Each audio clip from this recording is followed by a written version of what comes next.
There were some major moments. So some speeches stuck out, like Tiffany Haddish and Maya Rudolph. They took the stage, and well, just take a look. We are so happy to be here, but a little nervous too, because a few years ago, people were saying that Oscars were so white. And since then, some real progress has been made. But when we came out together, we know some of you were thinking, are the Oscars too black now? But we just want to say, don't worry. There are so many more white people to come to.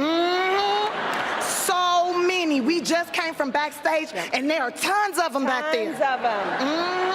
And not just movie stars. There are white people walking around with headsets, white people with clipboards. Oh, yeah. Now, I'm personally not a fan of white people with clipboards because I'm always wondering, what are they writing down about me?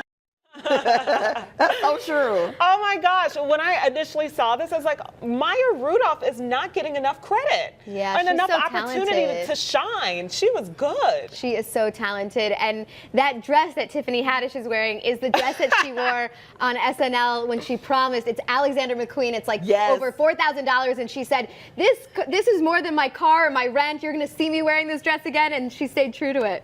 That was like a buddy cop movie in the making right there. Like those two, like I want to see them in a movie together, but like solving crimes or arresting people, doing something, because that's hilarious. I wonder if that will happen because of that last night. You know what? Maya Rudolph is like a brilliant genius, and you know, Tiffany is great. I love her. So them together would be a mess. Plus they both have movie parts where they did a natural thing that we do every day, but they did it on screen. You know, Tiffany used the bathroom on herself. Oh my God. The zip line. So they fed off each other well, but you know who else should be in that duo? Who? It should be a trio with Erica Watson. Absolutely. Erica Watson. I love you. You need to represent me. Be my manager, please. Yes, girl. I got you. I got you. Me and your mama got you. I love that idea.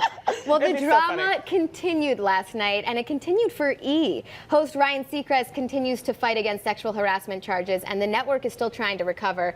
They're still dealing with the Catt Sadler gender pay gap issue, and now there's a veteran female producer of E's Red Carpet that's claiming she was fired for allowing a pre-recorded interview at the 2018 Golden Globes to make it to air that was critical of the network for allegedly underpaying Catt Sadler.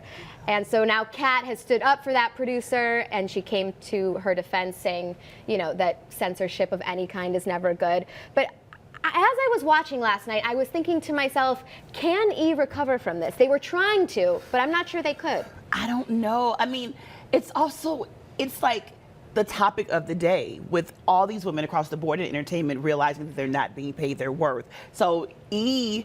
is going to always be under fire because it's such a hot topic now. They're going to always talk about them, and this is crazy. If there's any truth to this, it's a very big issue morally. It's a big deal for any company, but when you're in media, you have a responsibility to your audience to have higher moral standards and values, especially if you're working in news. And so obviously they're in entertainment news, but it's a huge conflict if there's any truth to this at all. Yeah, I mean, I worked at Entertainment Tonight Online, and their standards for news and for breaking news were the same. Wow. Yeah, so those standards should be the same, you're right.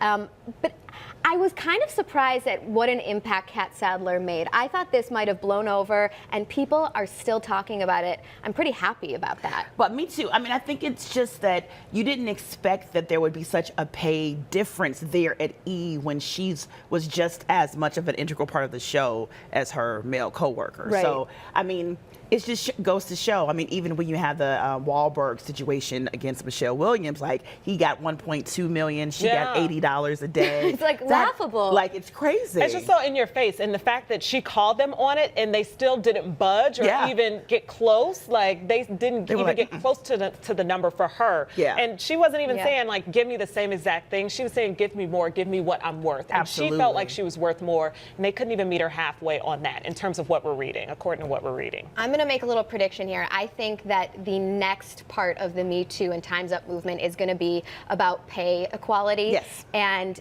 it's really about perceived value. So until women are paid equally, I don't think this movement will die down at all. Me either. And I think with Monique and what she's saying too, with being paid fairly by Netflix for her comedy special, even that is like showing that even when women are minorities, they're paid even less than our white female counterparts to do the same job. So. Well, we got some girl power up in here today.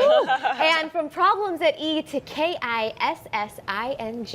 A recent study shows that holding hands isn't just a sign of affection, it creates a real connection. So the study determined that when one partner's in pain and the other holds their hand, their brainwaves actually sync.